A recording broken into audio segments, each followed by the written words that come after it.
Здравствуйте всем! Это транспортная компания «На совесть». Мы, водители, возвращаемся из Заполярного круга.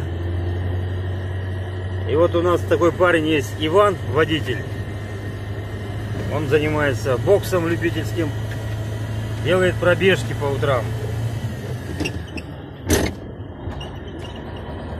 Вот очередная пробежка.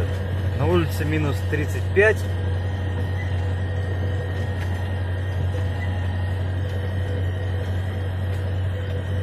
Сегодня 23 февраля 2019 года.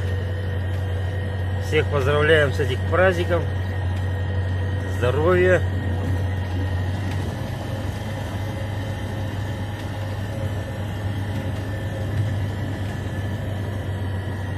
Вот такая красота кругом. Время 2 часа дня. Солнышко ярко светит. И мы такие сибирские парни по северной земле колесим.